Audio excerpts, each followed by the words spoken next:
suis avec Linda Deman, qui est directrice Data Analytics et Solutions Cognitives. Alors ça, c'est un truc de dingue chez Generali France. Oui. C'est quoi les solutions cognitives? Alors les solutions cognitives, écoute, c'est toutes les solutions qui nous permettent d'automatiser l'ensemble de nos processus au sein de Generali. Donc ça va des robots, des RPA, ça va aussi jusqu'à la Gen AI Factory, jusqu'à des plateformes d'automatisation documentaire et aussi sur de l'IA, machine learning. Alors, voilà. Comment t'en es arrivé là? C'est quelles études que tu as fait? Tu t'es dit quand tu as eu le bac en poche, je vais faire du cognitif, ou ça s'est venu par hasard? Pas du tout. Mon bac, je l'ai eu en poche il y a très longtemps, même si ça se voit pas, mais ça fait quand même assez longtemps. Je suis partie assez rapidement dans les mathématiques et dans l'informatique. Ce qui est rare pour les femmes, m'a-t-on dit? Assez rare. Les femmes ne s'intéressent pas aux mathématiques. Ce qui est assez rare, les femmes s'intéressent de moins en moins aux mathématiques et on Pour va quelle dire... raison? Alors, pour quelle raison, je ne saurais pas te dire exactement quelle est la raison. Ce que je peux te dire, c'est que les biais en lien avec les différences hommes-femmes sur les matières scientifiques, ils interviennent très très tôt. Dès le CP, la classe préparatoire, on voit déjà une distinction entre les hommes et les femmes, les filles et les garçons, sur l'intérêt, ou en tout cas le fait de ne pas se sentir... dans les matières de prédilection telles que les sciences et les mathématiques. Donc on retrouve déjà cet écart très très jeune, dès 6 ans, ce qui est énorme et ce qui s'amplifie d'année en année.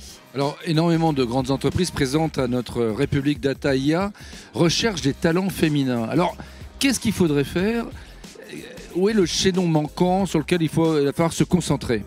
Alors ce qui tombe bien, c'est que j'ai toujours été investie sur les sujets de diversité de genre, que ce soit Women in Tech ou Women for Tech au sein de chez Generali France, donc j'ai continué cette initiative-là. Et donc on a un constat qui est systémique, on a très peu de jeunes femmes qui sortent d'écoles d'ingénieurs, moins de 20%.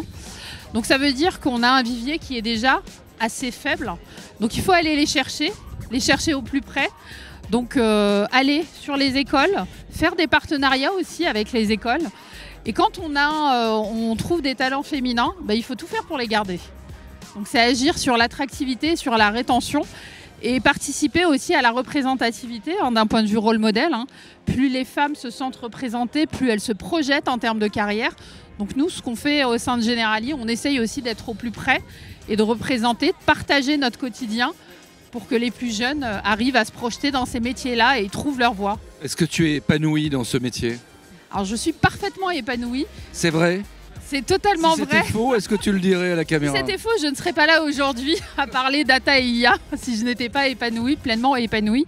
Et je ne m'investirais pas non plus dans ces sujets de diversité, d'équité et d'inclusion.